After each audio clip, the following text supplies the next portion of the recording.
This is Silvio Canto in Dallas, Texas on Tuesday, July the 12th, and welcome to our commentary. Well, today we're going to talk about bodegas, we're going to talk about tacos, and we're going to remember something that happened on this day back in 1979. If you remember disco, you're going to remember what happened on this day back in 1979. So hang in there. We've got a couple of things to get into before we get to disco night, 1979. But let me begin before we get to the bodegas and to the first lady and the tacos statement that she made in San Antonio. Let's talk a little bit about this story that broke a couple of days ago about a 10-year-old girl who had been raped. And the story that we heard was that she was raped and she was now pregnant, of course, and she had to be taken to another state because either Ohio or Indiana would not give her an abortion. Well, obviously, when you hear the story of a 10-year-old getting raped, obviously that's not a feel-good story. It's a very bad story, to say the least.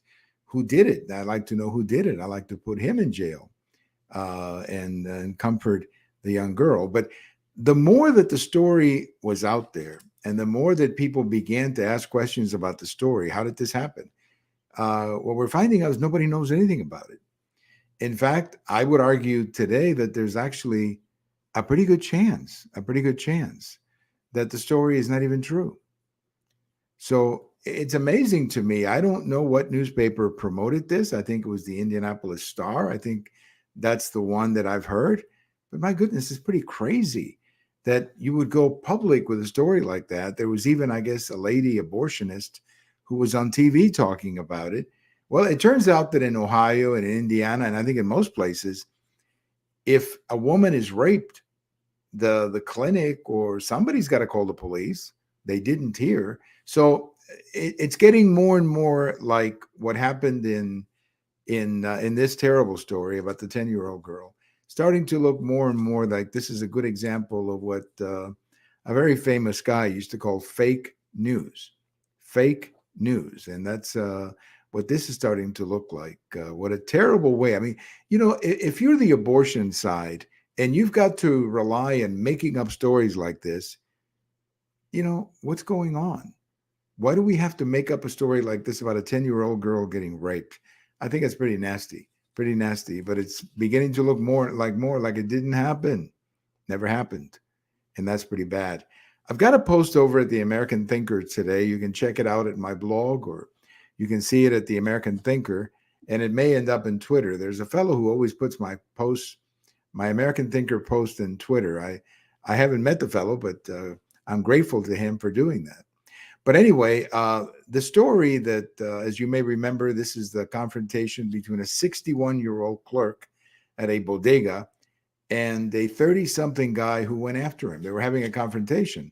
So the 61-year-old guy, I mean, did what any person would have done. Now, you act in self-defense. I guess there was a knife in front of him and he used it. He killed the other man, but he killed him in self-defense. I mean, that's so obvious when you watch the video that the clerk was acting in self-defense. Well, the police came in, the district attorney came in, they arrested the bodega clerk, they took him to Riker. I understand that's not one of the nicest prisons in the world. That's not a prison where you put people who write bad checks. That's usually where some of the really bad criminals in the world happen to be. They took him there. They had a ridiculously high bail. Eventually, it came down and he went home, and I guess he's now waiting for the legal proceedings to go through. But the post that I have over at the American Thinker is not so much to relive this incident, because I think everybody's familiar with it. If you've been watching the news, I'm sure you've seen the video. But I bring up in my American Thinker post that I think this is going to have a very negative impact, on the Democrats. Now, maybe not in New York City, because they tend to win those elections fairly easy, largely because there's never significant Republican opposition in New York City. But one place where I think this whole incident could really backfire for the Democrats is in the governor's race in New York. Now, at the moment, Lee Zeldin, who is the Republican candidate, is trailing the current governor. Most predictions are that the current governor or the governor will win by 10 to 12 points. Those are the predictions. But I think a story like this could really, really blow up in the faces of Democrats, because what a story like this does is that it confirms that a lot of the Democrat cities are simply not protecting people. They're not protecting citizens. And in many cases, they're coddling criminals, which is why you have rampant crime in many of these cities run by the Democrat Party. You know, there's a fascinating article that came out in the last couple of days where somebody was arguing about how defunding the police is just devastating. Many of these cities, they're losing police officers. They're losing the battle against the criminals because in many cases they don't have enough police to do the job. And these defund the police policies are completely tied to the Democrats running these cities. So I think this is going to hurt the Democrats. Again, not at the local level, because in most of those elections, as I said, the Democrats run unopposed for city districts and that kind of thing. But for the governor of New York, it could have an impact. It could have an impact. And I'm pretty sure the candidate who's running for the Republicans, Lee Zeldin, who's a member of Congress, he's going to make a big deal out of it because he's already talking about the crime wave in New York City. So that's where I think we need to keep an eye on that governor's race, because I think crime and what just happened at that bodega could very well be enough to make this a very competitive race and to perhaps even elect a Republican governor in New York. It's happened before. I mean, New York has had many Republican governors in the past. Here recently, it's been more Democrat, namely Cuomo. I think it was one of the Cuomos who was the governor in New York. So I think this story could actually play very hard against the Democrats, because it's such a clear-cut example that, frankly, the Democrats are not concerned about citizens. They decided to arrest this clerk at a bodega who was protecting himself against a man who is half his age, who's attacking him. Then we learned later that the guy attacking was a career criminal. There's something wrong when a city protects a career criminal more than a bodega clerk who was defending himself against an attack of this nature. So keep an eye on the governor's race. That's where I think this story could really blow up in the face of the Democrats. Well, you've probably heard a little bit about the First Lady and tacos. The First Lady went to San Antonio to give a speech at a Hispanic group, a Hispanic left-wing group. This is not a group that is representative of the Hispanic community. It's clearly a left of center Hispanic group. Anyway, she went there and she was trying to tell the world how much she and her husband love the Hispanics. And she started talking about diversity and how nice it is that the diversity in the Hispanic community is like all of those breakfast tacos that they have in San Antonio. Look, I'll give the benefit of the doubt to the First Lady. She was just reading a speech. She wasn't trying. I mean, she's not a racist person, or she wasn't trying to insult anybody. She was just reading a speech that some smart person in Washington, D.C. thought would be funny to say in San Antonio. Well, of course, it blew up in her face because a lot of people thought she was comparing Hispanics to tacos. I guess she was. And that has really blown up in her face. And now you have all kinds of articles being written by people saying, why would she say that? Let me tell you why she said that. First of all, somebody wrote the speech, probably the same people around President Biden who are advising him on what to do on the border. That's probably the same people who wrote this speech. But the reason she said what she said is because the Democrat Party has become nothing but a party of identity politics. Everything is about identity politics. And as a consequence, everybody has to be explained somehow. It would have been a lot better if she had gone to the speech and said, look, I am here to salute and celebrate the wonderful work that Hispanics are doing in the United States, which is true. And she would have then said, how wonderful it is to have these Hispanic Americans do such a wonderful work in the United States, whether it's in business or family or whatever. No, but she chose this little avenue of the Spanish people and tacos. Of course, the other problem that it created for the First Lady is that most Hispanics do not eat tacos because most Hispanics have nothing to do with breakfast tacos.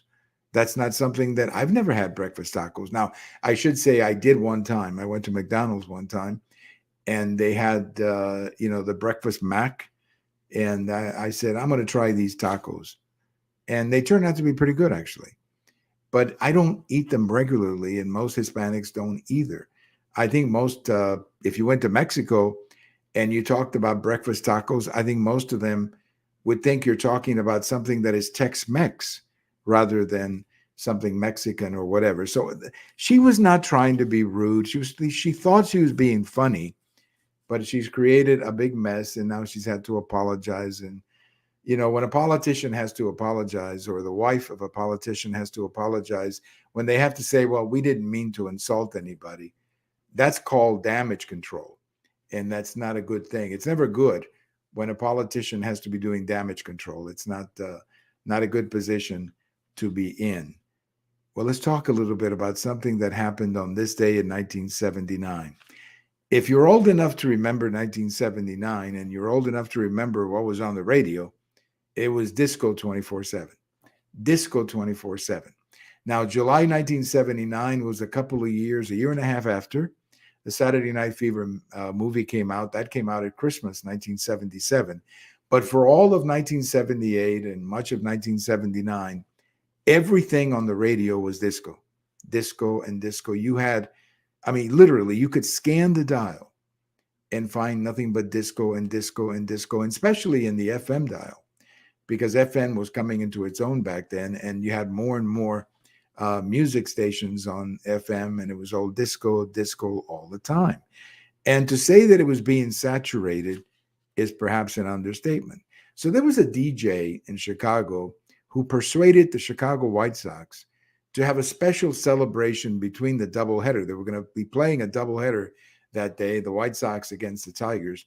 And a DJ convinced the management of the White Sox that it would be a good idea for everybody to bring a disco record that day and burn them between the doubleheader.